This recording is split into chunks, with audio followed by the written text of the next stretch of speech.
ॐ ह्रीङ्काराननकर्पिता नरसिकां सौं क्लीं क्लां बिभ्रतीं सुवर्णां वरधारिणीं वरसुधां धौतां त्रिनेत्रोज्ज्वलां वन्दे पुस्तकपाशमङ्कुशधरां स्रग्भूषितामुज्ज्वलां त्वां गौरीं त्रिपुरां परात्परकलां श्रीचक्रसञ्चारिणीम् ॐ जननीं शारदां देवीं रामकृष्णं जगद्गुरुं पादपद्मे तयो श्रुत्वा प्रणमामि मुहुर्मुहुः. 55வது பாடல். மின்னாயிரம் ஒருமை அடிவாகி விளங்குகின்ற அந்நாளகம் மகிழ் ஆனந்தவல்லே அருமறைக்கு முன்னாய் நடு எங்குமாய் முடிவாய முதல்விதன்னை உன்னாதொழியினும் உன்னினும் வேண்டுவதொன்றில்லையே. அன்னை பராசக்தியை வழிபடுகிறவர்கள், இறைவனை வழிபடுகிறவர்கள், அவர்களுடைய செயல், அவர்களுடைய பாங்கு, அவர்கள் நடந்து கொள்ளுகின்ற விதம், அவர்களுடைய சிந்தனை வளம், அவர்களுடைய வாழ்க்கை முறை, வாழ்க்கையிலே அவர்கள் வேண்டுகின்ற பொருள், அடையத்தக்க சிந்தனை, இதெல்லாமே மாறுபாடாக இருக்கிறது. சாதாரணமாக இருப்பவர்களுக்கும் பக்தர்களுக்கும் இருக்கிற ஒரு பெரிய வித்தியாசம் இதெல்லாவற்றையுமே பேச போகிறார் இந்த பாடல்களிலே. பக்தர்கள் அப்படின்னு சொல்லி நாம் என்ன செய்கிறோம் அப்படின்னா, சாதாரணமான என்ன பக்தி செய்வது, பக்தினா இறைவனிடத்திலே வேண்டிக் கொள்வது, முதல்ல திருநீறு பூச வேண்டும், இப்படியெல்லாம் நாம் நினச்சி வச்சுருக்கோம். சாதாரண பக்தி என்பது சுவாமி படத்துக்கு முன்னால் இருந்து ஏதோ ஒரு சில ஸ்லோகங்களை சொல்லுவது இரண்டாவதாக வருது. அடுத்தது இல்லாட்டி ஏதாவது ஒரு சில கிரியைகள் செய்வது, மணி அடிப்பது, தூபம் காட்டுவது, இந்த மாதிரியெல்லாம் பூஜை பண்ணால் இறைவன் மகிழ்ந்து விடுவான். இது ஏதாவது ஒன்று சொல்லி ஏமாற்றி விடலாம். ஆஞ்சநேயருக்கு லஞ்சமாக ஒரு வடைமாலையை கொடுத்துடலாம், பிள்ளையாருக்கு இந்த மாலை அந்த மாலை, எல்லா மாலையும் இருக்குது. மனம் என்கின்ற மாலை, நான் மணமாலையை சொல்ல, மனம் என்கிற இந்த மாலையை தவிர எல்லாவற்றையுமே நாம் கொடுப்போம். இறைவன் சொல்வார், எல்லாவற்றையுமே நீ கடையில் வாங்கின பொருள், இது வாங்காத ஒரே ஒரு பொருள் இருக்கிறது, அதை கொடு அப்படின்னு கேட்பார். அதை சொல்வார்கள். இப்போ நான் அதை காரிடத்திலே கொடுத்து விட்டேன், டிவி கிட்ட கொடுத்துட்டேன், என்னுடைய பேத்திக்கு பக்கத்தில் கொடுத்து விட்டேன், பக்கத்து விட்டு மாமியின் இடத்திலே கொடுத்து விட்டேன், எல்லா விஷயத்திலையுமே கொடுத்து விட்டேன். ஆகவே அங்கே ஹவுஸ்ஃபுல்லாக இருப்பதன் காரணமாக உனக்கு இடமில்லை இறைவா அப்படின்னா. இப்போ இறைவன் சொல்வார், எனக்கு இடமில்லாத இடத்துல நான் எப்படி வருவது கேட்குறார். அப்போ என்ன பண்ணுவார், நம்ம என்ன ஒரு பெட்டி நிறைய பொருட்கள் வச்சுருக்கோம், சின்ன ஓட்டை இருக்குது, நம்ம அரிசி பாத்திரம்னா அந்த காலத்தில் இருக்கும். அப்போ என்ன பண்ணுவோம், அரிசி நிறைஞ்சிடுத்துனா என்ன பண்ணுவோம், தலைகீழாக கட்டி பின்னாடி அடிப்போம். அடித்த உடனே உள்ளே ஒட்டி கொண்டிருக்கிற அரிசி முதல் எல்லாமே வெளியில் வந்துடும். மீண்டும் தண்ணியை ஊற்றி கழுவி வெயிலில் வைப்போமா இல்லையா? இறைவனும் என்ன செய்கிறான், இந்த உயிர்கள் மல பரிபாகத்தின் பொருட்டு அதை வெயிலில் வச்சு அடின்னு அடித்து திரும்ப தண்ணி போட்டு கழுவி திரும்ப வெயிலில் வைக்கிறான் காய்வதற்காக. காய்ந்த பின்னால் ரெடி ஆகி விடுகிறது. அது வரைக்குமே நாம் தயார் நிலையிலே இல்லை. ஆன்மீக ரகசியங்களை சொல்வதற்கு கேட்பதற்கு ஆச்சாரியர்கள் சிஷ்யர்களுக்கு எல்லாமே ஒரு தகுதியை வைத்தார்கள். யாரெல்லாம் இந்த கேட்பதற்கு தகுதியானவர்கள், பிரம்மனிஷ்டர்கள், ஆச்சாரம் உள்ளவர்கள் அப்படின்லாம் ஒதுக்கி வைத்தார்கள். இவர்கள் தான் அதெல்லாம் கேட்கணும் அப்படின்னா. ஏன் மற்றவர்கள் கேட்கக்கூடாது அப்படின்னா, அவர்களுக்கு இந்த ஆன்மீக விஷயம் என்பது இந்த நாடகம் 5 நாடகத்தோட இது 6வது நாடகம், அவ்வளோதான். இருக்கிற ராஜேஷ்குமார் நாவலோட இது ராம்குமார் நாவல், ஏதாவது புதுசாக ஒன்று வந்திருக்கு, அவ்வளோதான். ஆக இதை படித்து எந்த விதமான பிரயோஜனமும் அவர்களுக்கு இல்லை. ஏனென்றால் அவர்கள் தயாரான நிலையிலே இல்லை. இதை கேட்பதற்கு அவர்களுடைய மனம் தயாராகவில்லை. இதெல்லாவற்றையுமே என்ன தான் சொன்னால், எல்லாம் பல பேர் ராமகிருஷ்ண மடத்தில் வருபவர்கள் கேட்கிற முதல் கேள்வி, கொஞ்ச நாட்களில் சில கேள்விகள் கேட்பார்கள். அதில் ஒரு கேள்வி என்னென்னா, ஸ்ரீராமகிருஷ்ணருக்கு அப்புறம் விவேகானந்தர்களை தோற்றுவிக்க யாருமே இங்கு வரவில்லையே அப்படின்னு கேட்டாங்க. ரமண மகரிஷியிடத்திலே இந்த கேள்வியை கேட்டார்கள். பகவானே, ஸ்ரீராமகிருஷ்ணரிடத்திலே விவேகானந்தர் உருவாக்கினார். தொட்டு சமாதி அனுபவத்தை கொடுத்தார், காளியினுடைய தரிசனத்தை கொடுத்தார். நீங்கள் ஏன் கொடுக்கப்படாது அப்படின்னா அவர் கேட்டாராம், எனக்கு இன்னும் நரேந்திரன் அகப்படலப்பா அப்படின்னு சொன்னார். குருவுக்கு தகுதி இருக்குதான்னு பார்க்குறமே தவிர நமக்கு அந்த தகுதி இருக்கிறதா அப்படிங்கிற விஷயத்தை நாம் பார்ப்பதில்லை. சத்பாத்திரமாக நாம் ஆகிவிட்டோம் அப்படின்னு நம்மளே ஒரு கற்பனையை செய்து கொள்கிறோம். நமக்கெல்லாம் ஆச்சு, இந்த கொஞ்ச நேரத்தில் சமாதி அனுபவம், இறைவனுடைய தரிசனம் கிடச்சி, முக்தி லாபத்தை தலையை உடைச்சிட்டு நம்ம பிரம்மஸ்தானத்தை உடைச்சி வெளியில் போகிறதுக்கெல்லாம் ரெடியாக இருக்கிறோம். சுவாமிஜி ஒருத்தர் டெல்லி ஆசிரமத்தில் இருந்தார். அவர் புக் ஸ்டாலுக்கு போகும்போது புக் ஃபேர் நடந்தது. அங்கே நான் புத்தகங்களை விற்பனை செய்துட்ருக்கிறோம். முன்னால் ஒரு குறிப்பிட்ட ஒரு ஆசிரமத்தைச் சேர்ந்தவர்கள் சகோதரிகள் எல்லாம் இருக்கிறார்கள். சுவாமி இடத்துல போனார்கள். சுவாமிஜி அப்படி இப்போ தான் வந்திருந்தார், வயசானவர். சுவாமி அகண்டானந்தருடைய சிஷியர் அவர். அவருடைய பேர் அக்காமானந்த பேர். அவர் பேர் அக்காமானந்தஜி. இப்போ மடத்தில் மிக மூத்த துறவியர்கள்லாம் நம்முடைய சோமானந்தஜி மகாராஜ் அவர்கள் இருக்கார். அதுக்கப்புறம் பார்த்திங்கன்னா சுவாமி அக்காமானந்தஜி இருக்கார். அவர் 99 வயசு தான் ஆகுது, ஒன்றும் அதிகம் இல்லை. இந்த வருஷம் 100 வருஷம். அவரிடத்துல அந்த அம்மா அப்போது நான் பார்க்கும்போது அவருக்கு 90, கிட்டத்தட்ட 85-88 வயசு இருக்கும், 90 வயசுன்னு வைங்களேன். அவரிடத்துல கேட்குறாங்க, உங்களுக்கு குண்டலினி எழுப்பணுமா சுவாமி, இல்லைன்னா 3வது கண்ணை திறந்து விடணுமா அப்படின்னு கேட்டார். சுவாமி என்கிட்ட கேட்டார். அவர் என்ன கையை பிடிச்சி போகிறதுக்காக அந்த புக் ஸ்டால்லாம் பார்க்குறதுக்காக வந்திருந்தார். இந்த அம்மா திடீர்னு உங்களுக்கு குண்டலினி எழுப்பி விடணுமா, இல்லாட்டி 3வது கண்ணை திறக்கணுமா அப்படின்னு கேட்டார். சுவாமி என்கிட்ட சொன்னால், நான் 90 வருஷமாக ட்ரை பண்ணி ஆகாத ஒரு விஷயத்தை இந்த அம்மா எழுப்பி விடணுமான்னு கேட்குறாளே, இது பராசக்தியினுடைய அம்சமாக இருக்குமாப்பா அப்படின்னு என்கிட்ட கேட்டார். ஏன்னா பராசக்திக்கு மாத்திரம்தான், உடனே நினைத்த மாத்திரத்திலே அவள் அம்பிகைக்கு மாத்திரம்தான் இந்த சொரூப லட்சணங்கள்லாம் அவருக்கு இருக்கிறது. என்னென்னா உடனே நினச்ச உடனே எந்த உயிருக்கும் எதையும் கொடுக்க முடியும், அவளால் தான். இந்த பராசக்தி கேட்குறாள். அந்த அம்மா சுடிதாரெலாம் போட்டு இந்த புதிய பராசக்தி அப்போ கேட்கிறார்கள், உங்களுக்கு 3வது கண்ணை திறக்கணுமா அப்படின்னு, இல்லாட்டி குண்டலினி எழுப்பிடலாமா அப்படின்னு. எனக்கு நான் நினச்ச சாமிஜி இப்படி சொல்லுவார் நான் எதிர்பார்க்கல. இருந்தாலும் ஒரு மடத்தில் ஒரு இது இருக்குது, வயசானாலும் இன்னும் நக்கல் அதிகமாக இருக்கும். அவங்க சரி வா உள்ளே போய் பார்க்கலாம், சாமிஜி வேண்டாம் உங்களை ஏதாவது குழப்பங்க, நோ லெட்ஸ் கோ அப்படின்னு உள்ளே போனார். போனோடனே இன்னொரு அம்மா டவுட் கேட்குது, Swamiji have you raised your kundalini அப்படின்னு கேட்டாங்க. இது என்ன சுவாமிஜி கேட்டால் என்ன ட்ரெயினுக்கு டிக்கெட் வாங்கிட்டீங்களான்னு கேட்குற மாதிரிலாம் இருக்குன்னு. அதுக்கப்புறமா இது போயிட்டுருக்கு. கொஞ்சம் நேரத்தில் இன்னொரு அம்மா அதில் சாமிஜி எனக்கு ஒரு 20 வயசுலேருந்தே எனக்கு பின்னாடி ஒரு குட் குட் அப்படின்னு ஒரு சவுண்டு வருது, அடிக்கடி பெருசாக சத்தம் கேட்குது அப்படின்னாரு. இது என்னவா இருக்கும் அப்படின்னு கேட்டாங்க. சாமிஜி சிரிச்சுட்டே சொன்னார், நல்ல ஒரு டாக்டர் பாருங்கள், ஏன்னா உங்களுக்கு கேஸ் ட்ரபிள் ரொம்ப அதிகம் அப்படின்னு சொன்னார்.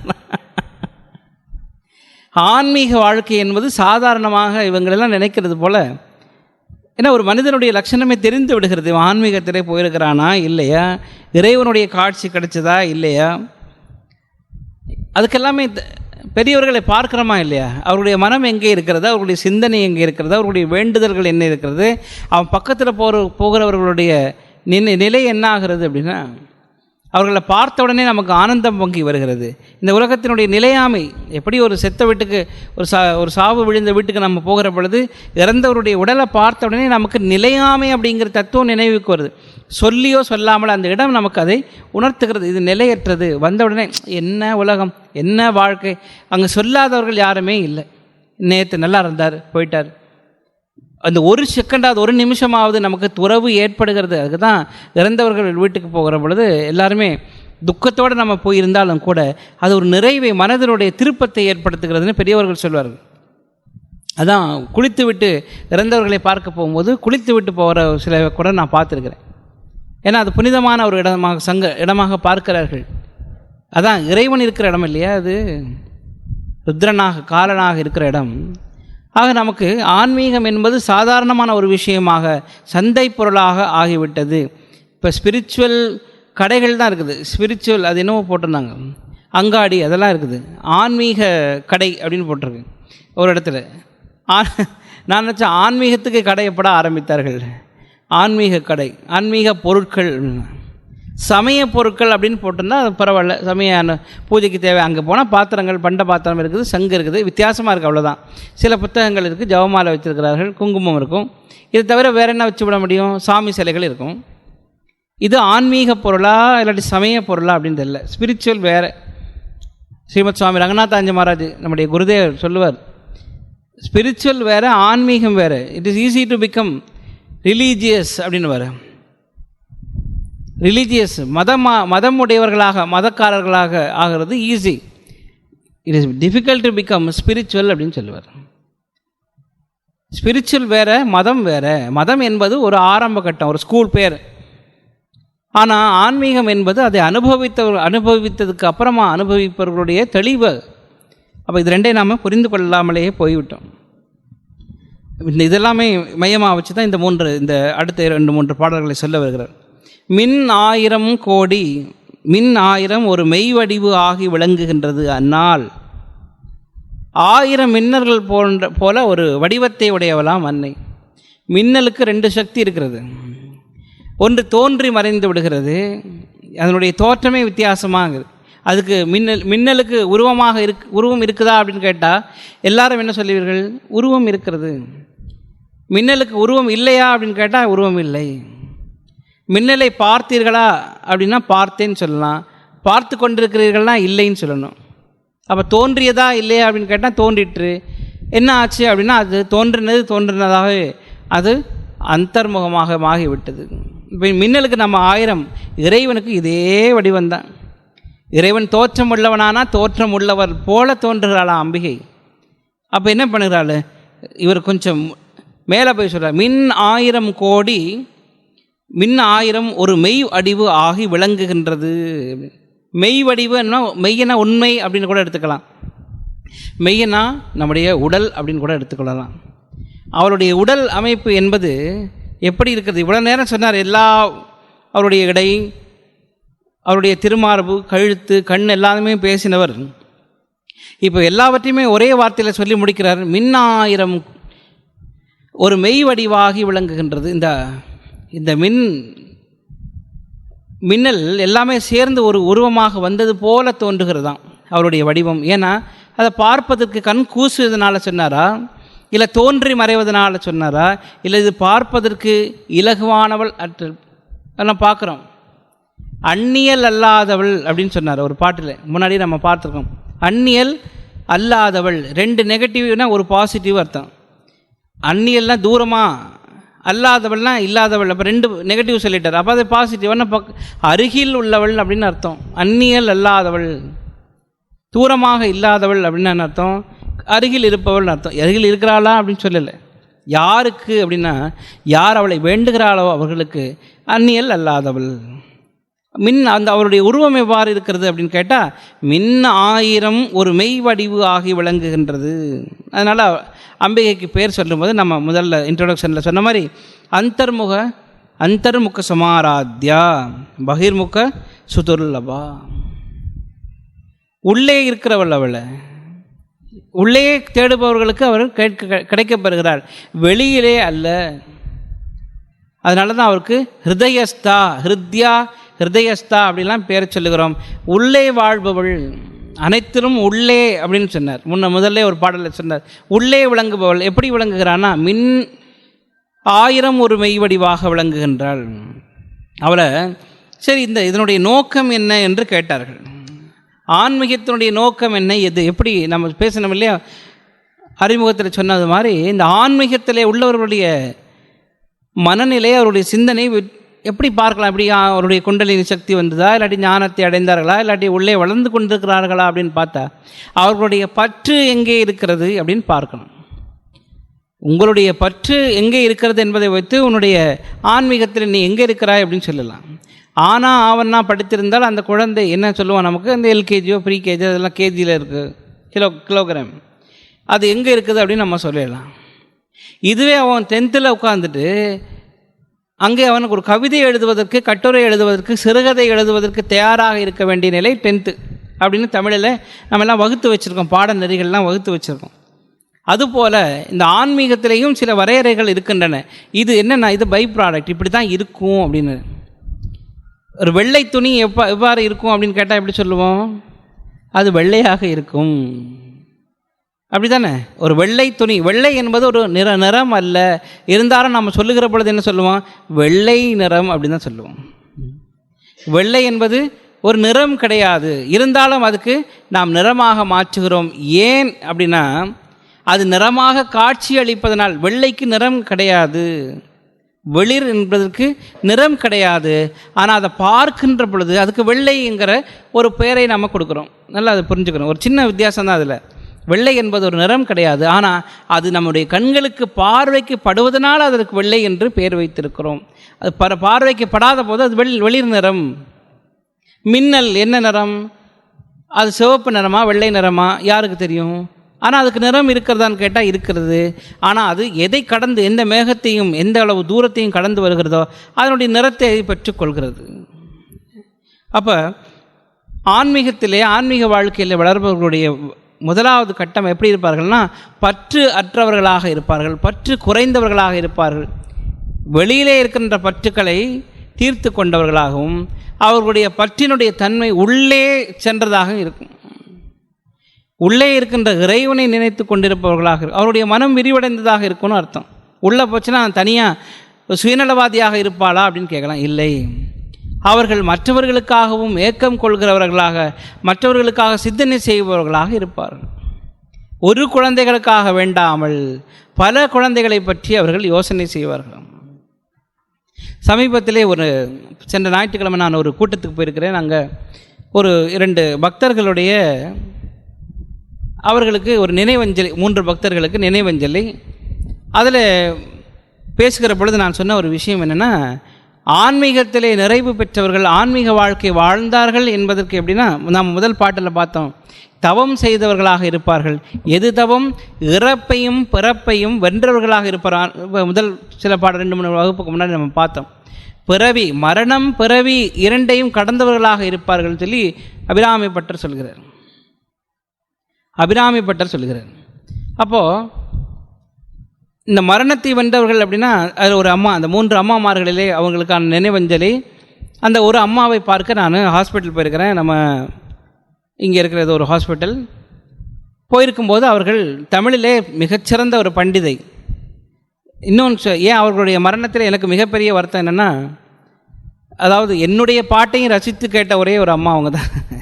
எப்பயுமே மகாராஜ் நீங்கள் பாடுங்க, எல்லாரும் ஏதாவது ஒரு குறை சொல்வார்கள். அவர்கள் மட்டும் ஆரம்பத்திலேருந்தே ஒரு 12 வருஷமாக என்னுடைய பரம ரசிகையாக இருந்தாங்க. 80 வயசு வரைக்கும் என் பாட்டை கேட்டு உயிரோடு இருந்திருக்காங்க. அந்த அளவுக்கு அவர்கள் பார்த்த உடனே சொன்னாங்க, மகாராஜ் நான் எழுதின ஒரு பாட்டு இருக்குது, குருதேவா குருதேவான ஒரு பாட்டு, அந்த பாட்டை ஒரு தடவை பாட முடியுமா அப்படின்னா ஒரு வரியை பாடி காட்டினேன் அவங்களுக்கு. அப்போ நான் முதல்ல சன்னியாசி கீதத்தை தமிழில் மொழிபெயர்த்து அவர்களிடத்துல தான் கொடுத்தேன். அப்போது ஒரு சில கருத்துக்களை சொல்லிவிட்டு சொன்னாங்க, மகாராஜ் இதிலெல்லாம் திருத்தம் பண்ணக்கூடாது. பெரிய துறவி வேந்தனாகிய சுவாமி விவேகானந்தர் எழுதின பாட்டை நான் அதை மொழிபெயர்ப்ப வேணால் கொஞ்சம் போல் பார்த்துக்கிறேன், எழுத்து பிழைகளை திருத்துறது தான் என்னுடைய. அந்த அளவுக்கு அவர்கள் ஸ்ரீராமகிருஷ்ணத்திலே சரணடைந்தவர்கள். பெரிய புராணத்திலையும் கம்பராமாயணத்திலையும் தெளிந்த ஒரு அம்மா அவர்களிடத்தில் போய், அப்போ அவர்களுக்கு ஏதாவது ஒரு ஸ்லோகத்தை சொல்லணும், ஏதாவது ஒரு விஷயத்தை சொல்லிவிட்டு வரணுன்றதுக்காக அவங்களுடைய வளர்ப்பு பிள்ளை எங்கிட்ட கேட்டான், சுவாமிஜி ஏதாவது சொல்லுங்க, நீங்கள் வந்ததில் அம்மாவுக்கு ரொம்ப சந்தோஷம், ஏதாவது சொல்லுங்க அப்படின்னு. அப்போ நான் பெரிய புராணத்தில் இருந்து இந்த காட்சி அவங்களுக்கு சொல்கிறேன். ஒரு காட்சி வருகிறது, பெரிய புராணத்தில் பாடல் வருகிறது, 5 பேர் அறிவும் கண்களே கொள்ள அப்படின்னா அவருடைய கண்ணை திறந்து பார்த்து அடுத்த லைனை சொல்கிறதுக்கு அவங்க முயற்சி செய்கிறாங்க. வாயில் இந்த குழலெல்லாம் போட்டதுனால சொல்ல முடியலை. 5 பேர் அறிவும் கண்களே கொள்ள அளப்பெறும் கரணங்கள் 4 சிந்தையாக குணம் ஒரு 3 திருந்து சாத்துவமேயாக இந்து வாழ் சடையன் ஆடும் ஆனந்த கூத்தின், இந்த எல்லையை தனிப்பெரும் கூத்தின்னு சொல்லுகிறார் அவர். எல்லையற்ற அந்த கூத்தை பார்த்தவர்களாக சொல்லுகிறார். இந்த அம்மா சொன்ன உடனே அவருடைய மனம் அப்படியே கண்ணில் ஆனந்த கண்ணீர் பொங்குகிறது. நான் கேட்டேன், என்ன ஆச்சு, பவதாரணியை நினச்சிட்டு இருக்கீங்களா அப்படின்னு கேட்டேன். ஏன்னா பவதாரணிங்கிறது அவருடைய, அந்த அம்மாவனுடைய பேத்தி, அவர்கள் திருமணமாகாதவர், அவருடைய பேத்தி, வளர்ப்பு மகனுடைய குழந்தை. இப்போ பவதாரணியை நினைக்கிறீங்களான்னா இல்லை. அப்போ எந்த பவதாரணியை நினைக்கிறீங்கன்னா, பவதாரணியை நினைக்கிறேன். 2 தடவை தலையாட்டுறாங்க. பவதாரணியை நினைக்கிறியான்னு கேட்டால் ஆமான்னு சொன்னாங்க, பேத்தி பவதாரணியான்னு கேட்டால் இல்லைன்னு சொன்னாங்க. அங்கே இருக்கிற தட்சிணேஸ்வரத்தில் இருக்கிற பவதாரணியை நினச்சிங்களா? ஆமாம் அப்படின்னு சொன்னாங்க. எல்லாம் சொல்லிவிட்டேன்னு. இப்போ நான் சொன்னேன், மனம் அங்கே இருக்கிறதுப்பா, அதனால் இவர்கள் பெரிய மகாத்மா, ஏன்னா இவ்வளவு நாள் இறைவனிடத்திலேயே வாழ்ந்தவர்கள் அவர்கள் எல்லாம். இப்போ நான் வந்ததுக்கப்புறமா எப்படியோ கையில் கொஞ்சம் கொஞ்சமாக ஏதோ ஒன்று பண்ணி ஒரு பேனை வாங்கி கிறுக்கி இருக்கிறார்கள், எனக்கு பயம் இல்லை அப்படின்னு சொன்னாங்க. நல்லா கவனிக்கணும். எனக்கு இனி பயம் இல்லை அப்படின்னா, ஏன் நான் போயிட்டு வந்தனால இல்லை நான் பாடாதனாலேன்னு கேட்டுறாதீங்க. அதுக்காக இல்லை, இறைவனுடைய சிந்தனை வந்தது இல்லையா, மனதில் தெளிவாக இருக்கிறது. எந்த யாருன்னு மரணத்தையும் பிறவியையும் அறுப்பாளோ அவனுடைய சிந்தனையில் இருப்பவர்களுக்கு இனி என்ன பயம்? அப்போ பக்தர்களுக்கு முதலாவது பற்றின்மை, ரெண்டாவது பார்த்தோம் நிறைவு, மூன்றாவது பயமின்மை வருகிறது. அது எங்கே தெரியும்னா மரணத்திலே தெரியும். நான் பக்கத்து வீட்டுக்காரங்கிட்ட பயப்படவில்லைங்கிறது வேற விஷயம். மரணம், அவன் ஒருத்தர் இருக்கார் இல்லையா, காலகாலத்திலே பயம் இல்லாதவர்களுக்கு தான் மரணத்தை வென்றவர்கள் அர்த்தம். ஐயையோ செத்துருவோமோ, ஐயையோ உயிர் போயிடுமோ, ஐயையோ எரித்து விடுவார்களோ, ஐயையோ ஃபோட்டோவாக மாட்டி தொங்க விட்டுருவாங்களே அப்படின்னா அதுக்கப்புறமாக என்ன செய்வது அப்படின்னு ஒரு கேள்வி வரும். ஃபோட்டோவாக மாட்டி தொங்கினதுக்கப்புறம் என்ன செய்யணும்? தொங்கிட்டு கிடக்கணும், அவ்வளோதானே. நான் வாழ்க்கையை மனிதர்கள் என்ன இறந்த பிறகு இங்கேயே இப்படியே வாழுவோம் அப்படிங்கிற ஒரு நினைவில் இருக்கிறதுனால தான் பயம் வருகிறது. இறந்த பிறகு அடுத்த ஸ்டேஜுக்கு போகிறோம். இந்த 1ஆம் கிளாஸ்லேருந்து குழந்தைவர்கள் ஐயோ நான் போய் 10th என்னத்தை படிப்போன்னு தெரியலையேனா, நீ வளராமல் எப்படி இருக்க முடியும்? வளர்ந்து தான் ஆக வேண்டும். குழந்தைகளெல்லாம் பொம்மையை வச்சு விளையாடி கொண்டிருக்குமா. ஸ்ரீராமகிருஷ்ணன் அமுதமொழிகளில் சொல்லுவார், அதுக்கு திருமண இது வருகிற பொழுது ஒன்று ஹஸ்பண்ட் வீட்டுக்கு போ அப்படின்னா, ஐயோ நான் அங்கே போய் எப்படி வாழ்கிறது அப்படின்னு அது கேட்டு அழுது கண்ணீர் வடிக்கும். இந்த பொம்மையெல்லாம் விட்டுட்டு போகணுமே. அடுத்த வருஷம் இன்னும் 2 வருஷம் கழித்து வீட்டுக்கு வரும்போது ஒரு கை குழந்தையோடு வரும். அந்த குழந்தையிடத்தில் இந்த பொம்மை இருக்கும். ஆக இந்த பொம்மை ஒன்றும் மாறப்போவதில்லை, நாம் மாறிக்கொண்டிருக்கிறோம். நாம் வளர்ச்சி அடைய வேண்டும். இந்த பற்றின்மை, நிறைவு, மகிழ்வு இது எல்லாம் கொண்டவர்களாக அந்த அன்னையர்கள் இந்த 3 பேருமே வாழ்ந்தார்கள். இன்னொரு அம்மா வந்து என் இடத்துல சொன்னாங்க, சுவாமிஜி நான் அவங்க இடத்துல ரொம்ப கிண்டலாக அவங்க இடத்துல பேசுவது உண்டு. அவங்களுக்கு 70 வயசு தான். அப்போ அவங்கள்ட்ட கேட்டேன், என்னம்மா கிளம்புறதுக்கு ரெடி ஆகிட்டிங்களா இல்லையா அப்படின்னு கேட்டேன். அப்புறமா சிரிச்சுட்டு சொன்னேன், இல்லை நீங்கள் காசிக்கு போகிறேன்னு சொன்னேன், என்ன ஆச்சு போகிறதுக்கு ரெடி ஆகிட்டிங்களான்னு கேட்டேன்னா, இல்லை ஆமாம் மகாராஜ் நான் ரெடி ஆகிட்டேன், இனிமேல் வேற எங்கேயும் போகிறதா இல்லை, நேராக ரெடி ஆகிட்டேன், இன்னும் கொஞ்ச நாள் தான் அப்படின்னு சொன்னான். அப்படின்னு அவங்களும் சிரிச்சுட்டு சொன்னாங்க, காசிக்கு இல்லை மகாராஜ் ஸ்ரீராமகிருஷ்ண லோகத்துக்கு அப்படின்னு சொன்னாங்க. ஒரே ஒரு வாரம், அடுத்த வாரத்தில் இன்னும் சில நாளில் என்னுடைய பயணம் ஆரம்பித்து விடும் அப்படின்னு சொல்லிட்டு போனவங்க ஒரே வாரத்தில் அவருடைய பயணத்தை ஆரம்பித்து விட்டார்கள். ஸ்ரீராமகிருஷ்ணனுடைய ஜபமாலை கையில் வச்சுட்டு அப்படியே அவங்க பிரசாத நைவேத்தியம் 5 மணிக்கெல்லாம் பண்ணிகிட்டு இருக்கும்போது, மங்களாரத்துக்கு முன்னாடி 5:30க்கு மங்களாரத்தி செங்கல்பட்டில் வர்றதுக்கு முன்னாடி அவங்களோட நைவேத்தியம் பண்ணி அப்படியே கீழே விழுந்து உயிர் போய்விட்டது. இதை விட அப்போ இன்னொரு அம்மா, 3வது ஒரு அம்மா, அவர்கள் ஜபம் பண்ணி அந்த கோயில் இந்த என்ன ஒரு ஹாஸ்பிட்டலில் சேர்த்துருக்காங்க, கேன்சர், உச்சக்கட்ட கேன்சர். அப்போ நான் அவங்கள பார்க்க போகிறேன், கடைசியான ஒரு டைம். ஏன்னா இந்த போன வருஷத்துலேயே 5 பேருக்கு நான் மோட்சம் கொடுத்துருக்கேன். அவங்களிடத்துல போய் போன உடனே அம்மா கேட்டார், அம்மாவிடத்துல நான் கேட்டேன், அம்மா நீங்கள் உங்களுக்கு ஜபம் ஞாபகம் இருக்கிறதா, ஸ்ரீராமகிருஷ்ணனுடைய திருநாமத்தை சொல்லி கொண்டிருக்கிறீங்களா அப்படின்னு கேட்கும்போது, என்ன மகாராஜ், அதை அவங்க சைகையில் என்ன இப்படி கேட்டீங்க, அதை தவிர வேறு என்ன சொல்ல முடியும் அப்படின்னு கேட்டாங்க. ஸ்ரீராமகிருஷ்ணனுடைய நாமம் ஞாபகம் இருக்கா அப்படின்னு கேட்டதுக்கு, அதை தவிர வேறு ஏதாவது ஞாபகம் இருக்குமா அப்படின்னு கேட்குறாங்க, கண்ணாலையும் கையாலையும் ஊன்னு கேட்டுறாங்க. எனக்கு கொஞ்சம் வெக்கமாக தான் இருந்தது. இருந்தாலும் நம்ம அவர்களை தூண்டுவோன்னு போயிட்டேன், இப்படி ரொம்ப என்னடா சின்ன பையன் மாதிரி கேள்வி கேட்டானே அப்படின்னா. உண்மையிலே இந்த பக்தர்களுடைய நிலை எப்படி இருக்கும் அப்படின்னா பார்த்துங்க, 3 பேருடைய, ஒன்று மரணத்தை பற்றி அஞ்சாதவர்கள், பயமற்றவர்களாக இருக்கிறார்கள், மரணத்தை எதிர்நோக்கி காத்து கொண்டிருப்பவர்களாக இருக்கிறார்கள். 3வது இறைவனை, ஸ்ரீராமகிருஷ்ணனை தவிர, இறைவனை தவிர வேறு எந்த சிந்தனையும் மற்றவர்களாக இருப்பவர்கள், மரணம் பிறவி 2ஐயுமே வென்றவர்கள், தவமுடையவர்கள். இது தவிர நமக்கு என்ன வேணும்? அம்பிகை அங்கே இருக்கிறாள் இங்கே இருக்கிறாள் இல்லை, உள்ளே வாய்க்க பெற்றவர்கள், உள்ளே இருக்கிறாள் என்பதை உணர்ந்தவர்கள் இப்படி இருப்பார்கள். இதை தவிர வேறு ஏதாவது இருந்ததுன்னா அது சமயம் அல்ல, அதெல்லாம் வெளி வேஷம். ஒரு 20 பொட்டு வைக்கலாம், 30 ஏதாவது நாமங்கள்லாம் போடலாம், வேட்டியெல்லாம் மடித்து வேணால் கட்டிக்கொள்ளலாம், ஸ்லோகங்களை நாம் வேணால் மற்றவர்களுக்கு அறியும்படி சொல்லலாம். ஆனால் அதனால் எந்த விதமான பிரயோஜனமுமே கிடையாது. உள்ளே வளரலை அப்படின்னா, பூனைக்குட்டி வரும்போது கிளி கீக்கின்னு கற்றுச்சான் ஸ்ரீராமகிருஷ்ணன் சொல்லுவார். அது வரைக்கும் ராமா ராமா ராமா ராமான்னு சொன்ன கிளி பூனையை பார்த்த உடனே கீக்கின்னு கத்தின்னு ஓடிச்சு. அங்கே ராமனை பற்றி அது கவலைப்படவில்லை, கிருஷ்ணனை பற்றியும் கவலைப்படலை. அந்த பூனைக்கு இந்த ராமனை பற்றி தெரியாது இல்லையா, தான் பிரச்சனை. நம்ம சொல்கிற எனக்கு ராமனை பற்றி தெரியும், அவன் வல்லவன் நல்லவன் என்னை காப்பாற்றுவான், நான் அந்த பூனைக்கு தெரியாதோ இல்லையா, அது என்ன படிக்க வருகிறது. அந்த மாதிரி நம்முடைய மனம் சிந்தனை எல்லாம் எப்படி இருக்குன்னா அது வரைக்கும் நல்லா தான் இருக்குது, அதுக்கப்புறம் தான் பிரச்சனை. அதனால் நாம் இறைவனை வைத்து ஆனந்தப்படுவதில்லை. இந்த பொருட்கள் மேல், உலகத்தில் இருக்கிற பொருட்களை வைத்து ஆனந்தப்பட்டு கொள்கிறோம். அந்நாள் அகமகள் ஆனந்தவல்லி என்று சொன்னார்கள். நம்முடைய ஆனந்தத்திற்கு காரணமாக அம்பிகை இருக்கிறாள்னா அது நல்லது, பற்றின்மை. நம்முடைய ஆனந்தத்திற்காக ஸ்வீட் கடைக்கு போனோம்னா அதுக்கு ஆனந்த பவன் தான் காரணமே தவிர இறைவன் அல்ல. ஆனந்த வள்ளி கிடையாது, ஆனந்த பவன் வேறு. ஆனந்த பவனில் வாங்குகிற ஸ்வீட் சாப்பிட்டா என்ன நடக்கும்? மீண்டும் நம்ம டயபெட்டிக் சென்டருக்கு போகணும். நீங்கள் ஏதோ ஒரு கடை நான் சொல்கிறேன். ஆனால் இந்த ஆனந்த வள்ளி தருகின்ற ஆனந்தத்தை பெறுபவர்களுக்கு எந்த கடைக்கு போனால் இந்த கடையும் வேண்டாம். இனி இது கடை பிறவியாக மாறிவிடும், பிறவி கடையாக மாறிவிடும், கடைசியாக மாறிவிடும். இல்லைனா கடை தெருவுக்கு போகணும். இல்லை, இந்த ஆனந்தத்தை அனுபவிப்பவர்களுக்கு கடை பிறவியாக மாறிவிடும். கடைப்பிறவி, கடைசி பிறவி, ரெண்டு தான் வித்தியாசம். ஆனந்தத்தை வெளியிலே தேடுபவர்களுக்கு. அப்போ எப்படி சொல்கிறார்கள் இதேனா, முன்னாய் நடு எங்குமாய் முடிவு ஆய முதல்வி தன்னை. அவள் முதல்வி, அவள் தான் எல்லாத்துக்கும் தலைவி, அவள் தான் எல்லாவற்றையுமே சொல்லுகிறவள். அதனால் முதல்வி என்று சொன்னார். முன்னை, அவள் தான் முன்னை. அப்போ அவள் பின்னையும் கேட்டால் இல்லை. அதனால் என்ன சொன்னார்? எல்லாமே அவள் தான், ஆதியும் வந்தமும் எல்லாமே, ஆதியும் வந்தமுமாகி முடிவும் தோற்றமும் நடு எங்குமாய் எல்லாமே அவளாக இருக்கிறாள். எது? முன்னாய் நடு எங்குமாய் முதல்வி தன்னை. இந்த வேத பொருளிலே அருமறைக்கு முன்னாய் என்று சொன்னார். வேதங்களுக்கு முன்னானவராக, வேதங்களுடைய முதல் எப்படி வருகிறது அப்படின்னா பிரணவமாக வருகிறது. தோற்றம் எங்கே இருந்து இந்த தோற்றம் உருப்பெறுகிறதோ, எங்கிருந்து தோற்றமற்ற பொருளிலே இருந்து இந்த தோற்றமாகி உலகம் வருகிறதோ அது முன்னாய் என்று சொன்னார்கள். இந்த தோற்றத்திற்கு காரணமானவராக அவரை விளங்குகிறார். ஏன்னா அவள் தான் மகாமாயா. இந்த மாயையே உலகம் சமைவதற்கு ஏற்ற பொருட்களை தருகிறதான். இந்த மாயை உலகம் பரிணமிப்பதற்கு ஏற்ற பொருட்களை தருவதனால அதுக்கு மாயைன்னு பேர். மாயையிலிருந்து இறைவன் இந்த உலகத்தை சிருஷ்டி பண்ணுகிறான். சைவ சித்தாந்தத்தில் சொல்கிறார், மாயை தான் உலகத்துக்கெல்லாம் பொருட்களை தருகிறது. அம்பிகை மகா மாயா சுரூபிணி.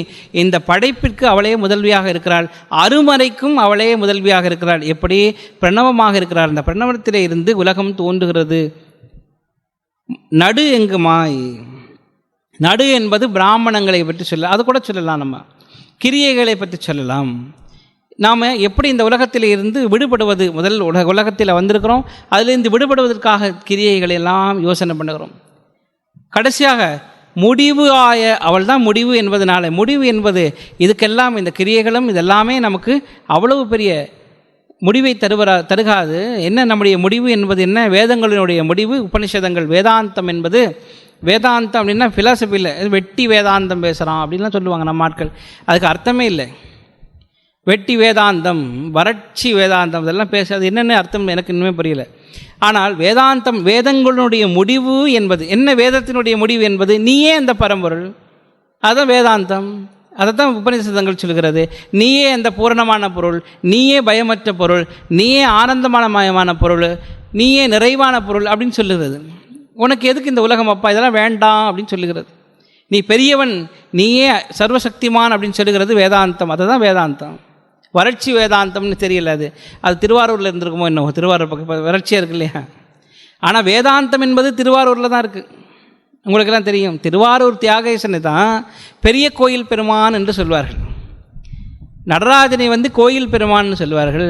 தியாகீஸ்வரன், தியாகீஸ்வரனாகிய பெருமானை பெரிய கோயில் பெருமான் என்று சொல்வார்கள். அந்த கோயிலுக்கு பெரிய கோயில் அப்படின்னு பேர். தஞ்சையில் ஒரு கோயில் இருக்குது, அது பெரிய கோயில்னு பேர் வச்சுருக்காங்க. அது என்னென்னு எப்படி வந்துன்னு தெரியவில்லை. ஆனால் பெரிய கோயில் என்று சொன்னாலே அது திருவாரூர் கோயில். ஏன் அப்படின்னா இறைவன் அங்கே வீதி விடங்கராக நடந்து வருகிறார். வீதி விடங்கனாக யாருக்கு? சுந்தரமூர்த்தி யாருக்கு தூது போகிறார். அது ஒரு பெரிய கதை, ஏன் படிச்சிருக்க அப்புறமா பார்க்கலாம். அங்கு இறைவன் திருவீதிகளிலே நடந்து வருகிறார், திருவிளையாடல் புரிகிறார். அங்கே பிரம்மாவும் விஷ்ணுவும் பூஜித்த பொருள் அங்கே உட்கார்ந்திருக்கிறது. அவன் தான் வேதங்களினுடைய அதிபதி, அவனே வேதங்களினுடைய முடிவு, இந்த வறட்சி அல்ல அவனே. அப்போ இதுக்கெல்லாம் முதல்வியாக இருக்கிற பரம்பொருளை நாம் வணங்குகிறார். உண்ணாது ஒழுகினும் உன்னினும் வேண்டுவது ஒன்றில்லை. இந்த இறைவிக்கு நாம் போய் பார்க்குற மாதிரி கோயிலுக்கெல்லாம் போன உடனே நமக்கு தெரியும், நேர்த்தி கடன் செலுத்தும் இடம் அப்படின்னு சொல்லலாம். நேர்த்தி கடன் செலுத்தும். நான் முதல்ல என்ன நினச்சிட்டு இருந்தேன் அப்படின்னா, நேர்த்தியாக கடன் செலுத்தும் இடம் அப்படின்னு நினச்சிட்டு இருந்தேன். அதை கடனை வாங்கினவர்கள் ஒழுங்காக அங்கே கொடுக்கணும் அப்படின்னு நினச்சிட்டு இருந்தேன். நான் எங்கள் அம்மாட்ட கேட்டேன், அம்மா இதுக்கு நேர்த்தி கடன் செலுத்துறேன்னு சொல்லியிருக்காங்க, கடனை ஒழுங்காக கொடுக்கலாம், இங்கே வந்துடணுமா அப்படின்னு கேட்டேன். உனக்கு அவங்க சொன்னதை சொல்ல முடியாது. அதனால் அதுக்கப்புறம் ரொம்ப நாட்களுக்கு அப்புறமா தெரிஞ்சது நேர்த்தி என்பதை கடனாக இவர்கள் நினைத்திருக்கிறார்கள். இறைவனுக்கு இறைவா நான் இதை முடிஞ்சால் அவனுக்கு 3 தேங்காய் உடைக்கிறேன்னு சொல்லிடுவாங்க. வாங்கும்போதே இது நேர்த்தி கடனுக்கு உடைக்கிற தேங்காய் தான், சின்னதாக கொடு அப்படின்னு சொல்லுவான். ஏன்னா அது 3 ரூபா தேங்காய் நான் 9 ரூபாயில் முடிஞ்சிடும். இப்போ தேங்காய் விலை அதிகம். அப்போது நேர்த்தி கடனுக்கு வாங்குகிற பொருள் தரமற்றதாக இருக்கலாம். அதனால தான் நேர்த்தியை கடனாக எழுதி வச்சிருந்தார்கள். ஏன்னா வாங்கும்போது எப்படின்னு சொல்லி பெரிய தேங்காய் நம்ம அதெல்லாம் கரெக்டாக இருப்போம் இல்லையா, தேங்காய்ன்னு தான் சொல்லியிருப்போம், சின்னதாக பெருசான்னு சொல்லலை. நம்ம செஞ்சது கரெக்டு தாங்க. அதனால் நேர்த்தியை கடனாக வைத்திருந்தார்கள், அன்பாக பார்க்கவில்லை. அதனால தான் பிரச்சனை எல்லாமே. உண்ணாது ஒழுகினம் இறைவனுக்கு போய் நீ 3 தேங்காய் உடைக்கிறான். அவன் தான் சொல்கிறான், ஒரு நிமிஷ நேரத்தில் என்ன ஒரே ஒரு வரதா புயல் அனுப்பினார், எங்கள் மடத்துலேயே 150 மரம் விழுந்து போச்சு. ஒரே ஒரு நிமிஷம், ஒரு ஆட்டம் தான். பெரிய ஒரு அத்தி மரம் கிளை பரப்பி இருந்தது, எல்லாரும் அழகாக இருக்கிற அந்த அத்தி மரம் ஒரு செகண்டில் கீழே விழுந்தது. ஒரு பெரிய தென்னை மரம் 2 என் கண் முன்னால் கீழே விழுந்தது. அவளுக்கு இருக்கிறது என்னது, இந்த உலகத்தையே இந்த என்னது அப்படியே பந்தாக விளையாடுகிறவளுக்கு 5 இந்த பூமியை தன்னுடைய பந்தாக பாம்பினுடைய தலையாக வைத்து மோதிரத்தில் போட்டிருக்கலாம் அம்பிகை. அவளுக்கு இதெல்லாம் என்ன வந்தது? ஆனால் அவரிடத்தில் நாம் என்ன செய்கிறோம், நாங்கள் அம்மா நான் உன்னை நினைக்காமையா இருந்தேன், உன்னை தானே நினச்சிட்டு இருந்தேன், இதெல்லாம் நினச்சதுனால நீ கொடுக்கணும்னு அர்த்தமா? உன்னை தானே நினைத்து கொண்டிருந்தேன், நீ ஏன் அந்த நேரத்தில் என்னை காப்பாற்றலை, எக்ஸாமுக்கு போகும்போது உன்னை தானே நினச்சிட்டு போனேன், நீ ஏன் அந்த கேள்வியை காட்டவில்லை அப்படின்னா. அவளுக்கு என்ன, உனக்கு விட்டு கொடுக்குறது. அவளுடைய தொழிலையே நம்ம மாற்றுகிறோம். அவளுக்கு காப்பாற்றுகிற தொழில் இருக்கிறது. எங்கே காப்பாற்றுவது? இறைவன் அவருடைய கருணையை நம்மிடத்தில் காட்டுவதற்காக இறைவன் நம்மெல்லாம் மறைத்து வைத்திருக்கிறான், மறைப்பொருளாக வைத்திருக்கிற அந்த உண்மையை மறைப்பொருளாக வைத்திருக்கின்றான். இறைவனுடைய அருள் நம்மீது பெற வேண்டும், அருளலாகிய தொழில் இந்த உயிர்களின் இடத்திலே பட வேண்டும் என்பது அம்பிகையினுடைய கருத்து. வேற எதுவுமே அவள் செய்ய மாட்டாள். அவள் செய்கிறதுலாம் என்ன, இறைவன் அவனுடைய தொழிலாகிய 5வது ஒரு தொழில் வைத்திருக்கானே, அருளல் என்கின்ற தொழிலை நம்மீது செயல்படுத்துவதற்கு அம்பிகை வழிவகை செய்திருக்கிற நீ. அதனால் அவளை வேண்டினாலும் வேண்டாட்டியும் அவளுக்கு என்ன ஆச்சு? நீங்கள் தேங்காய் உடைச்சனால உங்களுக்கு என்ன ஆச்சு? உங்களுடைய கடன் தீர்ந்தது, அவ்வளோதான். அவளுக்கு நீங்கள் கடன் கொடுத்தாலும் கொடுக்காட்டியும் அது வேறு விஷயம். அது 2வது. கடன் கொடுத்தவர்களை எப்படி வசூலிக்கணும்னு அம்பிகைக்கு தெரியும்னு சொல்லி பெரியவர்கள்லாம் கேள்விப்பட்டிருப்பீர்கள். அப்போ அந்த 1000 மின்னலுடைய பிரகாசமான அவருடைய வடிவம் இருக்கிறது. அந்த ஆனந்தவள்ளி வேதங்களுடைய முடிவாகவும் தொடக்கமாகவும் அந்தமாகவும் அவர் நடுவாகவும் இருக்கிறாள். இந்த முதல்வி தன்னை நினைத்தாலும் நினைக்காட்டியும் அவளுக்காக ஒன்றுமாக போவதில்லை. நினைப்பதனால யாருக்கு பயன் அப்படின்னா நமக்கு பயன் அப்படின்னு சொல்லிட்டு அடுத்ததாக சொல்ல வருகிறார். அந்த ஆனந்தமயமான வள்ளி எப்படி இருக்கிறாள்? வேதங்களினுடைய நடுவாக இருக்கிறாள் இல்லையா? எப்படி? ஒன்றாய் அரும்பி பலவாய் விரிந்து உலகெங்குமாய் நின்றால் அனைத்தையும் நீங்கி நிற்பால் எந்த நெஞ்சினுள்ளே பொன்றாது நின்று புரிகின்றவா இப்பொருள் அறிவார் அன்றாரிலையில் துயின்ற பெம்மானும் என் ஐயனுமே. அபிராமி பட்டர் என்னதான் பேசினாலும், எல்லா இறைவனும் ஆகி நீ தான் நிற்கிறேன் அப்படின்னு சொன்னாலும், இந்த பாட்டில் முடிக்கிற போது என்ன சொல்கிறார்? அன்று ஆளிலையில் துயின்ற பெம்மானும் என் ஐயனுமே அப்படின்னு சொன்னார். ஆளிலையில் துயின்ற விஷ்ணுவும் என்னுடைய அப்பனும் இருவரும் அப்படின்னு சொன்னார். என்ன சொன்னார்? எல்லா இறைவனும் ஒன்றுன்னு தான் சொன்னார். இப்போ என்ன திடீர்னு என் ஐயன் அப்படின்னு குறிப்பிட்னா, என்னதான் இருந்தாலும் அவருடைய அப்பன் மேலே, அவனுடைய இஷ்ட தெய்வத்தின் மீது அவருக்கு ஆசை இருக்கிறது. அதனால் சிவனை குறிக்கிற பொழுதெல்லாம் என் ஐயன் அப்படின்னு சொல்லிட்டார். ஒன்றாய் விரும்பி ஏக்கரூபா என்று அம்பிகைக்கு பேர். சஹஸ்ரநாமத்திலே ஏக்கரூபா என்பது பொருள். ஏக்கரூபம் அப்படின்னா இந்த ரூபமாக ஒரே உருவமாக இருப்பவள் அப்படின்னா, ஓர் உருவாய் அப்படின்னு முதல்ல பாடியிருக்கிறார். நம்ம 2ஐயும் பார்க்கணும். ஒன்றாய் அப்படின்னா ஓர் உருவாயின்னு முன்னாடியே சொல்லியிருக்கார். எப்படி? எல்லாமே ஓர் உருவமாக மாறி இருக்கிறது. இந்த சேர் அந்த சேர் அப்படின்னா அம்பிகைக்கு இதனுடைய வடிவம் அந்த வடிவமாக இருக்கலாம். ஆனாலும் எல்லாவற்றையுமே கொண்ட ஒரு உருவம், ஒரு பேர் உருவம் இருக்கிறது. இங்கே ஒன்றாய் அப்படின்னா பேர் உருவாய் அப்படின்னு அர்த்தம். பேர் உருவாய ஒன்றாய் அரும்பி ஒன்று அரும்பி வருகிறது. ஏக்கரூபா. அப்புறம் பூமரூபா என்று அம்பிகைக்கு 2வது சஹஸ்ரநாமம் சொல்லுகிறது. அவள் விரிந்தவள், ஒன்றாக இருப்பவள், விரிந்தவள். பகுரூபா, பலவாக இருப்பவள். ஒன்றாய் அரும்பி பலவாய் விரிந்து இவ்வுலகெங்குமாய் நின்றாள். ஒரே உருவாக இருக்கின்ற அம்பிகை விரிந்து தானே பல உருவாக இருக்கிறாள். ஏக்கரூபா பூமரூபா பகுரூபா, ஒன்றாய் அரும்பி பலவாய் விரிந்து இவ்வுலகெங்குமாய் நிற்பாய். இப்போ இதை கடந்தவளாகவும் அனைத்தையும் நீங்கி நிற்பாள் அப்படின்னு சொன்னார். இந்த ஒரு உருவமாக இருக்கிறாள், அவளே அரும்பி பல உருவமாகவும் இருக்கிறாள். உருவமற்ற எல்லா உருவங்களையும் தாண்டியவளாகவும் அவள் இருக்கிறாள். அனைத்தையும் நீங்கி நிற்பாள், இது எல்லாவற்றையுமே நீங்கியவளாகவும் இருக்கிறாள். அம்பிகைக்கு துவைத்த வர்ஜிதா அப்படின்னு ஒரு பொருள் இருக்கிறது. துவைத்த வர்ஜிதா, இரண்டு அற்றவள், இரண்டே அறுத்தவள், இரண்டை நீங்கி நிற்பவள் அப்படின்னு இன்னொரு பேர் இருக்கிறது. அனைத்தையும் கடந்தவள், என் நெஞ்சினுள்ளே நின்றாள் அப்படின்னு சொல்லுகிறார். இது எல்லாத்தையுமே கடந்தவளாக நின்றாலும் கூட பக்தர்களுடைய நினைவுக்கு ஏற்ற, அவர்களுடைய சிந்தனைக்கு ஏற்றவாறு அம்பிகை தன்னை மாற்றிக்கொள்கிறாளாம். எல்லாவற்றையுமே கடந்தவளாக இருக்கிறாள். ஓர் உருவாய் நின்றவள், மற்றவளாய் இருந்தவள், பல உருவமாக இருக்கிறவள், எல்லாவற்றையுமே அரும்பி அதையும் கடந்து நிற்கிறவள் என்னுடைய இதயத்துக்குள்ளே இருக்கிறார். சிவபெருமான் ஸ்ரீராமகிருஷ்ணனுடைய அமுதமொழிகளில் பார்க்கிறோம்.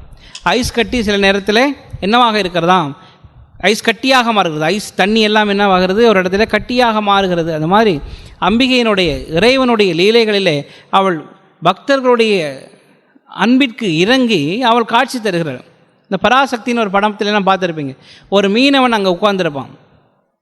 அப்போது முனிவர் இடத்துல கேட்டேன், அந்த படத்தில் நீங்கள் கதையெல்லாம் பார்த்துருப்பீர்கள். சொன்னால் நீ நம்பிக்கை வர வேணும் அப்படின்னா ஸ்ரீராமகிருஷ்ணனுடைய கதையை அப்படியே அந்த படமாக எடுத்திருப்பார்கள். ஸ்ரீராமகிருஷ்ணன் சொன்ன கதை. அவன் தண்ணியில் முழுகி இருப்பான், அம்பிகை வந்து அவனை தொட்டு தூக்கியிருப்பான், தூக்குவாள். அம்பிகை கேட்பா, மகனே என்னை கூப்பிட்டியா, என்ன அழைச்சோன்னு வந்துட்டு என்ன அம்பாள் ஒரு வார்த்தை சொல்லுவா, ஓஹோ இந்த உலகத்தில் கூப்பிட்ட உடனே வந்தால் அதுக்கு கூட மதிப்பில்லைன்னு இப்போதான்பா எனக்கு தெரியும் சொன்னா. கூப்பிட்ட உடனே வந்தால் அம்பிகைக்கு மதிப்பு கிடையாது என்பது. என் நெஞ்சினுள்ள அவன் அழைச்சின்னு போகிறான். அங்கே போன உடனே வேப்பிலை ஏதோ சாதம் எல்லாம் பண்ணி கொடுப்பான். அம்பாள் அழகாக சாப்பிடுவான். இந்த மாதிரி சாப்பிட்டு ரொம்ப நாளாச்சுப்பா, பொய் சொல்லாதம்மா பாரு, பக்கத்து வீட்லேயே நம்ம சுவாமியார் சாப்பாடெலாம் போகிறார், நிறைய மோதகம் அப்பமெல்லாம் இருக்குது. அங்கே அம்பாள் அழைச்சி போய் காட்டுவா. பார்த்தா எல்லாம் ஆரத்தி முடிஞ்சோடனே மெல்ல அடிக்கி சாப்பிட்ருவாங்க எல்லோரும். அம்பிகைக்காக யாரும் வெயிட் பண்ணல. இவன் இங்கே இப்போ நாம் இறைவனுக்காக காத்திருக்கவில்லை. சில வேளை நம்ம இறைவனுக்காக காத்திருப்போம்னு நினச்சா எந்த கோயிலுமே பூஜை நடக்காது. இறைவன் வந்து சாப்பிடுவார் அப்படின்னு நினச்சா எந்த கோயிலையாவது பூஜை நடக்குமா? 5 மணி 6 மணி 5 வேளை 6 வேளை பூஜை. இறைவன் சாப்பிடுவார்னா 5 மணிக்கு ரைட் சாப்பிடுங்க அப்படின்னு சொல்லியிருப்போமா இல்லையா? அங்கே அவ்வாறு இல்லை. அனைத்தையும் நீங்கி நிற்பாள், என் நெஞ்சினுள்ளே நின்று பொன்றாது நின்றவான்னு சொன்னான். என் நெஞ்சினுள்ளே நிற்கிறவள், நீங்காது நிற்பவள் என் நெஞ்சினுள்ளே. இதெல்லாம் இந்த பக்தர்கள் எல்லாமே இறைவனுள்ளே சேர்ந்தவர்கள் என்பதனால இங்கே நீக்கம் என்பது கிடையாது. அதான் துவைத்த வர்ஜிதா அப்படிங்கிற நாமத்தை சொல்லுகிறது. அம்பிகை இறைவன் தன்னுடைய பக்தர்கள் இடத்திலே நீங்காது நிற்பவர்கள். அங்கே பக்தன் வேற. அப்போ ஸ்ரீராமகிருஷ்ணனுடைய அமுதமொழிகளில் வருகிறது, பக்தனுடைய உருவம், சாதுக்களுடைய உருவம், பக்தர்களுடைய உருவம் சின்மயமாக மாறிவிடுகிறது. அது சாதாரணமான உடலாக இல்லை. அதனால தான் அந்த உருவங்களை பார்க்க போது நாம் நமஸ்காரம் செய்கிறோம். சாதுக்களுடைய பெரிய விஷயங்களை சொல்லக்கூடிய பெரியவர்களுடைய மகான்களுடைய பாதங்களில் விழுந்துன்னா அது சாதாரண உருவம் கிடையாது, உயிருள்ள மனித மாமிச பெண்டம் கிடையாது என்பதனால அந்த உடலுக்கு நாம் மரியாதை செல்கிறோம். அவர்களுக்கு திருமுன்னல்லே நாம் மரியாதை செல்கிறோம். அந்த பொருள் உடல் என்ன ஆகிறது, சின்மயமாக மாறிவிடுகிறது, உணர்வுமயமான ஒரு பொருளாக மாறிவிடுகிறது. இப்பொருள் அறிவார். இதெல்லாமே நாம் சாதாரணமாக அறிந்து விட முடியுமா அப்படின்னு கேட்க, இதெல்லாம் நம்ம சாதாரணமாக அறிந்து கொள்ள முடிவதில்லை. அப்போது இதெல்லாம் யார் அறிவார்கள் அப்படின்னா, அன்று இந்த உண்மையான பொருளை அறிந்தவர்கள் 2 பேர் தான். ஒன்று ஆளிலையில் துயின்ற விஷ்ணுவும் என் ஐயனாகிய சிவபெருமான். இந்த 2 பேருக்கு தான் இந்த விஷயம் கொஞ்சமாவது புரியும், மற்றவர்களுக்கு அல்ல என்று சொல்லி வச்சார். இந்த விஷயங்களெல்லாம் புரிந்து கொண்டவர்கள், உன்னுடைய பெருமையை உணர்ந்து கொண்டவர்கள், கொஞ்சமாவது புரிந்தவர்கள் 2 பேர் இந்த உலகத்தில் எங்களுக்கு தெரிந்தவர்கள் அப்படின்னு சொன்னால் 2 பேர் தான் அந்த லிஸ்ட்டில். மொத்தமே லிஸ்ட்டு 2 பேர் தான். ஒன்று என் ஐயனும் விஷ்ணுவாகிய அந்த கண்ணனும், இந்த 2 பேர் தான் இருக்கிறார்கள். இவர்கள் தவிர யாரும் கிடையாதுன்னு சொல்லி வைக்கிறார். ஆனால் இன்னொன்று சொல்லி வைக்கிறார், இந்த ஒரு கான்ட்ரடிக்ஷன் வருது. அப்போ கேட்கலாம், என்னுடைய உள்ளத்திலே பொன்றாது நிற்பவள்னு சொன்னாலே என்னாச்சு அப்படின்னா, இங்கே பக்தனுக்கும் அம்பிகைக்கும் வேறுபாடு இருப்பதாக இவர் கருதவில்லை. என்னை உள்ளத்திலே பொன்றாது நிற்பவள் என்னாச்சு, என் உள்ளமே நீ ஆகிவிட்டாய். உள்ளம் என்பது மனம். நம்ம சாதாரணமாக இதுக்கும் அதுக்கும் அலைபாய்வதல்ல. ஏன்னா அபிராமி பட்டருக்கு அதை நம்ம பார்க்கணும். அவருடைய பேரே அபிராமி பட்டர். பட்டர் என்னாகும், அது தண்ணீரிலே மூழாது இல்லையா? பட்டர் தண்ணியில் முழுகுமா? தண்ணியிலே கரையாது. அதனால் அவருக்கு அது பட்டர்னு பேர் வச்சது கரெக்டாக இருந்தது. நல்ல பெட்டர் அந்த பட்டர் கரையாத பட்டர். ஸ்ரீராமகிருஷ்ணன் அந்த நெய் எல்லாமே தண்ணீரிலே கரையாது, அதனால் அவருக்கு அபிராமி பட்டர். அதப்போ அவருடைய மனம் என்னாச்சு அப்படின்னா, இந்த உலகமாகிய விஷயங்களிலே கரையாது நிற்கிறது, அது தனியாக இருக்கிறது. இப்போ இந்த கரையாத ஒரு பொருள் இறைவனை மாத்திரமே உள்ளே சேர்த்து வச்சிருக்கு, வேறு எதையுமே அது பிடித்து கொள்ள முடியாது. அதனால தான் நெய்யை இறைவனுக்கு சாத்துக்கிறோம், இந்த நெய்யை போல் என்ன வச்சிருப்பா அப்படின்னு சொல்லி. அதுக்காக நம்ம என்ன செய்வோம், கோயில் அழகான தூண் இருக்கும், கழுவி வைத்திருப்பார்கள். அந்த தூணில் கொண்டு போய் ஒரு ஆஞ்சநேயர் படத்தில் ஃபுல்லாக ஒரு பட்டரை அடித்து விட்டு வந்துடும். அந்த ஆஞ்சநேயருக்கு பாவம், அது ஒரு வாரத்துக்கு அதை யாரும் கழுவ மாட்டார்கள். டஸ்ட்டு பட்டு அதில் எறும்பு மொச்சி ஆஞ்சநேயர் என்ன பாடுபடுவார் யோசிச்சு பாருங்கள். ஒரு வாரத்துக்கு அந்த தூணை இன்னும் கழுவ மாட்டார். அப்போ நம்ம இறைவன் அங்கே கல்லில் இருப்பதா, அந்த இடத்துல என்னுடைய ஆசை என்ன ஆச்சு, அந்த பட்டரை அவருடைய நெய்யை கொண்டு போய் வெண்ணெயை கொண்டு போய் அங்கே தடவணும், அவ்வளோதான். ஆனால் அதில் இறைவன் இருப்பதாக நாம் நினைத்திருந்தால் அந்த இறைவன் ஒரு வாரம் நாம் அடுத்ததாக துடைக்கிற வரைக்கும் கஷ்டப்படுவாரே நினைத்திருந்து நம்ம பண்ணுவோமா இதை? அதே ஒரு ஏழைகளுக்கு இதுதான் ஸ்ரீராமகிருஷ்ணன் கொஞ்சம் நின்று அந்த இடத்துல சொல்லுகிறார், நீ வழிபடு, நன்றாக வழிபடு, ஆனால் அந்த உருவத்தை வழிபடுகிற இந்த ஏழை குழந்தைகளுக்கு கூட நீ கொடு அப்படின்னு சொன்னார். உங்களுக்கெல்லாம் தெரியும், மகாபெரியவர் காஞ்சி சுவாமியினுடைய வாழ்க்கையிலே இந்த மாதிரி ஒரு சம்பவம் நடக்கிறது. ஏற்கனவே நான் சொல்லியிருக்கேன் ஒரு தடவை. அவர் ஒரு தடவை எங்கேயோ ஆந்திர பிரதேசத்திலே போகிறார்கள். அங்கே பயங்கரமான வறட்சி. அவர்களுடைய நியமம் என்னென்னா, அவர்கள் சந்திரமௌலீஸ்வர சுவாமியும் இதெல்லாம் வழிபாடு செய்யாமல் அன்றைக்கு சாப்பிடக்கூடாது, ஸ்நானம் பண்ணி சாப்பிடக்கூடாது, குளிச்சுட்டு பூஜை பண்ணி அதுக்கப்புறம் தான் அவருடைய சாப்பாடு, பூஜை ஆனதுக்கு அப்புறம் தான். இது அவர்களுடைய வழக்கம் காஞ்சி மடத்தில். அப்போ ஒரு நாள் அந்த இடத்த கடந்து போய் அங்கே தான் ஆற்றுல குளிக்கணும், குளித்ததுக்கப்புறமா பூஜை நடக்கணும். சுவாமி சொன்னார், அந்த அசிஸ்டண்ட்லாம் கூப்பிட்டு, அங்கே பாரு ஏழைகள்லாம் இங்கே இருக்கிறாங்க, எத்தனையோ நாள் சாப்பிடலை, பயங்கரமான வறுமை இங்கே தாண்டவம் ஆடுகிறது, நீங்கள்லாம் இவர்களுக்கு ஏதாவது சாப்பிட்றதுக்கு குளிக்கிறதுக்கு ஏற்பாடு பண்ணுங்கள், அதுக்கப்புறமா என்னுடைய பூஜை ஆகும் அப்படின்னு சொன்னார். என்னுடைய பூஜை அதுக்கப்புறம் தான் ஆகும்னு சொன்னோன்னே எல்லாரும் திகைச்சு போயிட்டாங்க. ஏன்னா பூஜை ஆனால் தான் அவர் சாப்பிடுவார், பூஜை ஆகிறதுக்கு எவ்வளோ டைம் இருக்குது, எவ்வளோ பிரச்சனை இருக்குதெல்லாம் யோசனை பண்ணிகிட்டு இருந்தால் எல்லாரும் ஓடி தெருவுக்கு போய் அங்கே இங்கெல்லாம் பிக்ஷை கேட்டு காசு எப்படியோ ரெடி பண்ணி மக்களுக்கு பொருளெல்லாம் வாங்கிட்டு எவ்வளவோ மறத்தார்கள், ஒன்றும் செய்ய முடியல. சுவாமி சொல்லிட்டார், வாங்கினா கொடு, அதுக்கப்புறமா பூஜைன்னு சொல்லிட்டார். எப்படியோ அடித்து பிடிச்சி சாயங்காலம் ஆச்சு, எல்லாருமே பண்ணோன்னு சாமி அப்போ தான் உட்காந்துருந்தார். இப்போ அவர் குளிச்சுட்டு ரெடியாக இருக்கார் காலையிலேருந்து. சாயங்காலம் ஆச்சு, இறைவன் விளக்கேற்றுற நேரத்தில் எல்லாம் சொன்னார்கள், சுவாமி இப்போ தான் அந்த மக்களுக்கெல்லாம் சாப்பாடு கொடுத்தோம், இப்போ நீங்கள் சந்திரமௌலீஸ்வரர் பூஜையை பண்ணலாம் அப்படின்னு.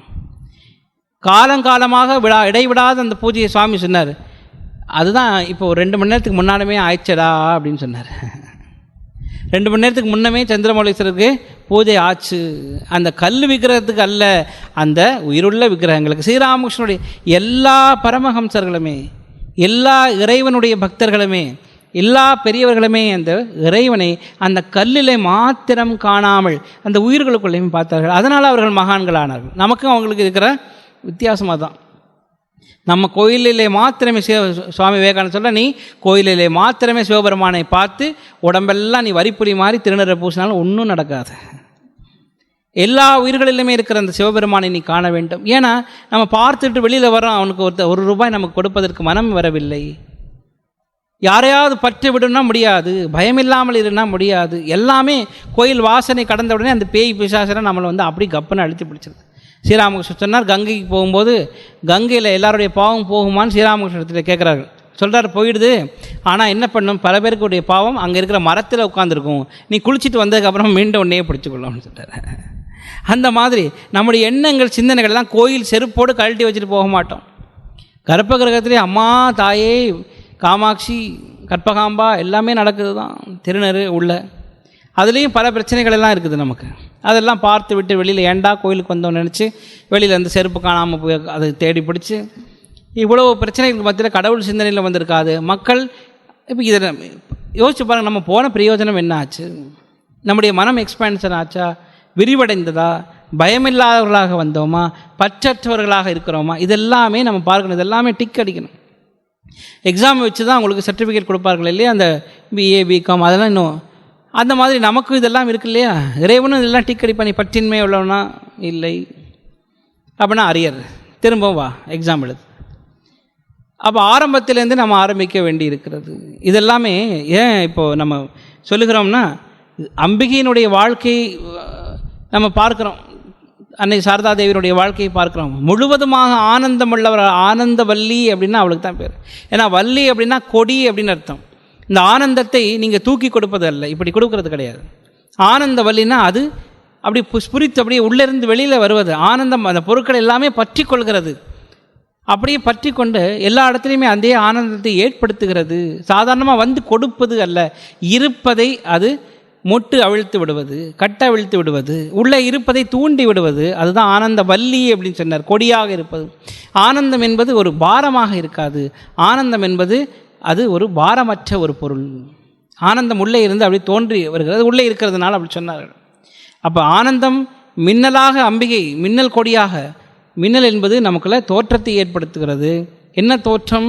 நமக்குள்ளே இருக்கிற அறியாமையினுடைய நீக்கம்தான் இறைவனுடைய தோற்றம். அஜ்ஞான நீக்கம், மலநாசம் ஏற்படுகிறது. இதெல்லாமே சொல்லி ஓம் சாந்தி ஷாந்தி ஷாந்தி. ஹரி ஓம் தத்சத். ஸ்ரீராமகிருஷ்ணார்ப்பணமஸ்து.